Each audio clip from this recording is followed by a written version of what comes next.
saya macam contoh kan, masa-masa kita announce, masa government announce kita PKP ni, saya jadi risau tau. Macam, aku pergi sana nanti silap-silap kena, na'udzubillah. Kita rasa macam demam ke, nak demam ke ni? Kita rasa macam perit tekak sikit. Kita rasa macam, aku ni kena ke, na'udzubillah kan? In fact, family members kita pun mempunyai, dia maksudnya benda sikit je tiba-tiba ini simptom-simptom kot, takut ni. So bicara tentang takut ni doktor, since Dr. Rizal lagi tahu, sebab Dr. Rizal tahu berkenaan dengan otak. So apa impact dia doktor pasal takut ni? Ni soalan yang luar biasa ni. Saya percaya macam kita pernah kan ada orang duduk belakang pintu, kita jalan-jalan tiba-tiba dia kan, dan kita terkejut, dan perasaan terkejut tu, the jolting yang kita rasa tu, kita startle bunyi horn kereta dan sebagainya, adalah disebabkan oleh chemical yang keluar, dan chemical tu adalah chemical yang berkaitan dengan stres. Saya akan ceritakan detailnya. Cuma nak ceritakan pada tuan-puan, Allah jadikan pada kita satu otak yang sangat luar biasa kerja dia. Dan pada ketika ini malangnya bila berlaku PKP ni ataupun coronavirus ni, kita lebih senang terpengaruh dengan berita-berita yang negatif. Bukan kita bersifat buruk dengan terpengaruh dengan berita negatif, tapi otak kita dah didesain untuk menjaga kita daripada terkena benda-benda yang buruk dan kita tak mahu. Dan sebab itu bila kita dengar je benda-benda tertentu, kita cepat activatekan. Ada satu bahagian dalam otak yang tugas dia nak jaga kita. Dia bukan jahat, nak jaga kita, nama dia amygdala. So dia ni adalah fear center dalam kepala, dalam otak kita.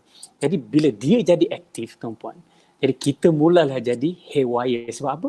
Sebab bila terlalu aktif, dia mengganggu bahagian rational thinking kita. So apa yang berlaku? The moment kita rasa takut tu, yang amygdala ni duduk dalam pusat emosi, kan, nama limbic system, dan sebelah dia, jiran dia adalah pusat memori, sebelah dia, jiran dia. So the moment kita terima maklumat dan kita ada rasa macam takut dan otak nak jaga, waktu itulah dia macam dia buka laci dan cari file. Kita boleh tengok orang buka laci panjang tu dan cari file satu-satu, dan file yang dia cari itu adalah file berkaitan dengan emosi takut. Dan dikeluarkan. Dan sebab itu kita makin rasa takut bila kita baca macam-macam maklumat dalam akhbar. So apa yang berlaku? Bila keluar saja, aktif saja amygdala ni, dia communicate emotion tu, dia hantar signal pada satu bahagian otak lain bernama hypothalamus. Hypothalamus inilah yang kontrol kita yang pernafasan, kita punya hormon, tidur kita, temperature, suhu badan kita, semua dikontrol oleh hypothalamus. So apa berlaku? Hypothalamus dapat je signal ni, dia terus keluarkan satu chemical. Dahsyat dia keluarkan chemical nama corticotropin releasing factor ataupun CRF. Bila benda ni keluar, dia akan masuk dalam nervous system, sistem saraf kita. Itu yang berlaku. Now, the moment masuk dalam sistem saraf, masuk aja, CRF ni akan stimulatekan ada satu gland nama pituitary gland. So, pituitary gland ni center untuk hormon. So, semua hormon ni dikawal oleh pituitary gland, center untuk hormon.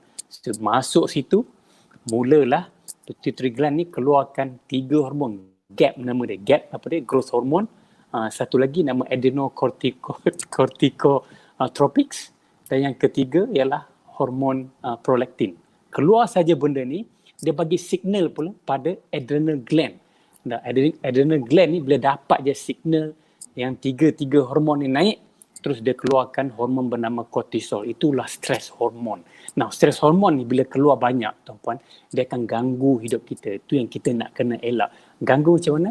Kalau kita kulit cantik je, keluar kortisol dalam konteks yang banyak, dia akan kedutkan muka kita dengan bangganya. Wow. Dengan bangga kulit jadi kedut. Yang kedua, kita akan membesar sebagai Johan, menjadi jalur lebar. Dalam skrin muka kita dah tak nampak dah. Kita nampak muka kita sebesar pinggan. Sebab apa? Sebab kortisol dah tinggi. Itu benda yang berlaku. So, itu adalah impactnya sekiranya kita takut. Maksudnya daripada fear center kita ni kepada kortisol tadi So wow, Hmm. itulah yang akan berlaku sekiranya kita takut doktor